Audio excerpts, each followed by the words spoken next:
চলছে আমাদের পলাশ ভাইয়ের চেয়ে আমাদের নিয়মিত আড্ডা, নিয়মিত আলাপ আলোচনা, ঢিলমারি তোর টিনের চালে।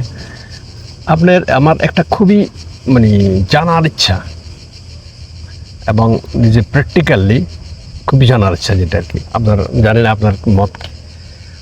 আমরা বাঙালি, আমাদের একটা পরিচয় আছে, বাঙালি একটা জাতি, আমরা বাঙালি, আমরা বাংলাদেশি, আমরা মুসলমান।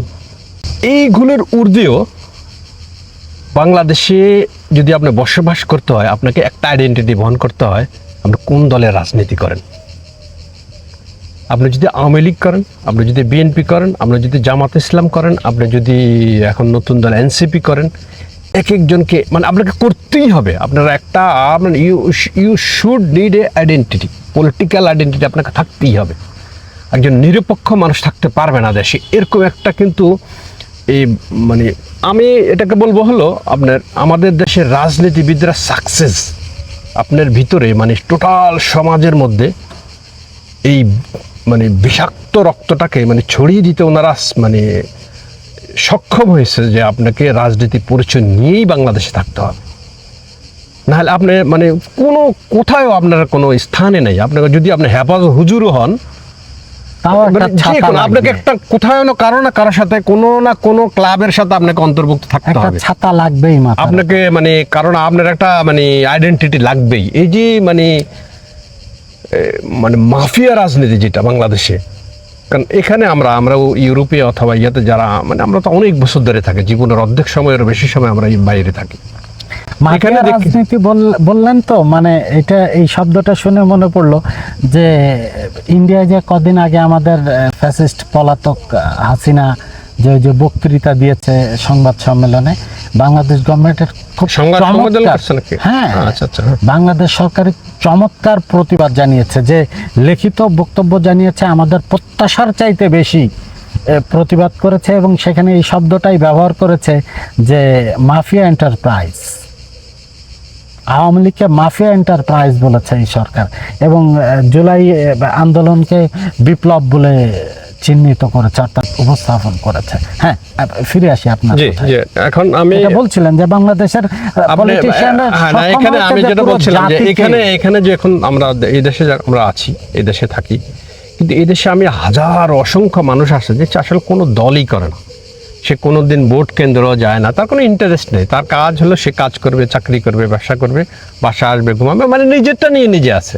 তা আমাদের দেশে কিন্তু মানে দিন শেষে আপনাকে কোনো না কোনো মানে ইয়ার সাথে, যেমন এখন বাংলাদেশে যাই সরকার আছে ওই সরকারের গুণ কীর্তন আপনাকে গাইতেই হবে। আসলে আপনি যেটা বলছেন যে বাংলাদেশের রাজনৈতিক দলগুলো বা রাজনৈতিক নেতারা খুব সফলভাবে এই কাজটা করতে পেরেছেন, যে পুরো জাতিকে এমন একটা গণ্ডির মধ্যে বেঁধে ফেলেছেন যে আপনাকে কোনো একটা সাইড নিতে হবে। হ্যাঁ, আপনি যেমন আওয়ামী লীগের আমলে যে হয় আপনি আওয়ামী লীগ, না হয় আপনি দেশদ্রোহী, এরকম একটা পরিস্থিতি তারা তৈরি করে ফেলেছিল। অন্যান্য দলগুলো একই করে, যে হয় আপনাকে একটা দল একটা ছাতার নিচে যেতে, প্রত্যেকটা রাজনীতি মানে বাংলাদেশে রাজনীতি করতেই হবে। আপনি যদি এক্সাম্পল, আপনি যদি একটু ভালো মানুষ হন, অথবা আপনি যদি একটু নামাজ কলমা পড়েন, অথবা আপনার দাড়ি আছে, অথবা আপনি নিয়মিত ইয়া করেন, তাহলে আপনাকে হুজুর মানে ইসলামিক কোন দলের তকমা লাগাবে যে আপনি অমুক দল। এটা বলছিলাম যে এই যে রাজনীতিবিদরা এই পরিবেশটা তৈরি করতে পেরেছে সফলভাবে, এই তৈরিটার পেছনে মূল দায়ী হচ্ছে রাষ্ট্রযন্ত্র। আপনি রাষ্ট্রযন্ত্রটাকে কিভাবে ব্যবহার করছেন, যেমন দেখেন নির্বাচনের সময় আসলে একইভাবে প্রধান দুই দলের জোটে আপনাকে থাকতেই হবে, এর বাইরে আপনি আলাদা কিছু থাকতে পারবেন না। যদি থাকেন তাহলে আপনি হয় ভারতের দালাল, এর দালাল, ওর দালাল, মানে সোজা কথা যে কেউ একটা পক্ষ আপনার থাকা লাগবে। জোটের রাজনীতিতে দেন, সাধারণ জনগণের দিকে দেন। এর কারণটা কি, আমাদের দেশের কোনো প্রতিষ্ঠান তো গড়ে ওঠেনি আজ পর্যন্ত। রাষ্ট্রের প্রয়োজনে যে প্রতিষ্ঠানগুলো, জনগণের সেবায় যে প্রতিষ্ঠানগুলো তৈরি হয়, এই প্রতিষ্ঠানকে যদি আপনি প্রতিষ্ঠান না বানাতে পারেন, আপনি পাসপোর্ট বানাতে গিয়ে যদি ঘুষ না দিলে আপনার পাসপোর্ট না হয়, আপনার এলাকার এমপির টেলিফোন না হলে যদি পাসপোর্ট না হয়, তাহলে কিভাবে আপনি স্বাধীন থাকবেন, কিভাবে দল নিরপেক্ষ থাকবেন? আপনি যদি এমপি মন্ত্রী বা পলিটিশিয়ান আপনার মামা চাচা না থাকলে চাকরি না হয়। কালচার তো ওইভাবেই গড়ে উঠছে, যেহেতু রাষ্ট্রের কোনো প্রতিষ্ঠান নেই, রাষ্ট্রের প্রতিষ্ঠান হচ্ছে রাষ্ট্রের প্রধান প্রতিষ্ঠান হলে তো এই রাষ্ট্র চলবে না। পুলিশ স্বাধীনভাবে পুলিশের কাজ করুক, বিচার বিভাগ স্বাধীনভাবে বিচারের কাজ করুক, রাষ্ট্রের যতগুলো উইং আছে তারা স্বাধীনভাবে কাজ করুক, তাহলে তো কেউ কারো মুখোপেক্ষী হবে না। আর যখন আপনি মুখোপেক্ষী হবেন না, তখন আপনার কোনো দলের দাসত্ব করার প্রয়োজন হবে না।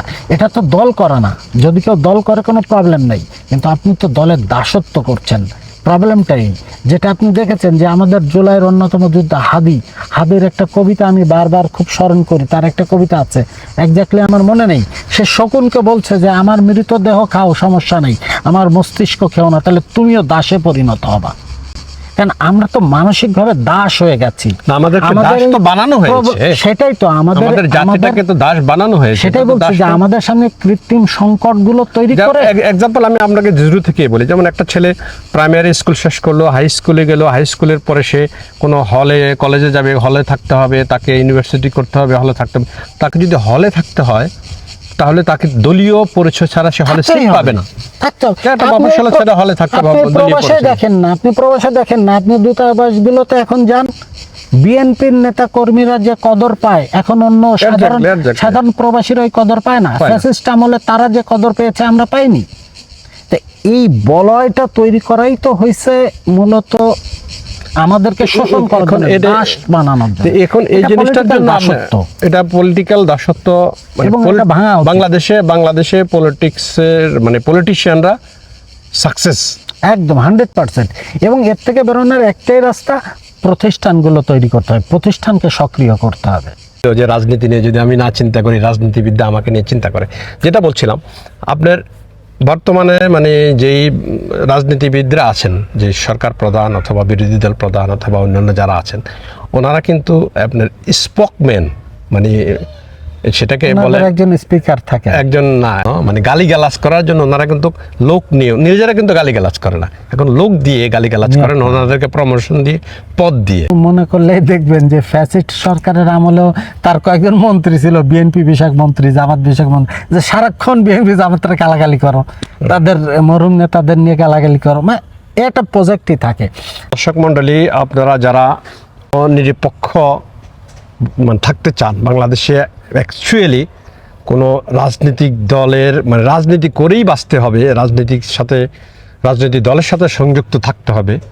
আসলে এটা আপনার মতের স্বাধীনতা থাকবে, আপনি নিরপেক্ষ থাকবেন। আপনার ভোট আসলে যেদিন ভোট হবে, যেদিন আপনি ইলেকশন হবে, সেদিন আপনি জানেন না, বাসায় ঘুমিয়ে থাকলেন, বিরিয়ানি খেয়ে ঘুমিয়ে থাকলেন, আপনি আপনার কাজ করলেন, এটা আমার স্বাধীনতা, আমি ভোট দিলাম।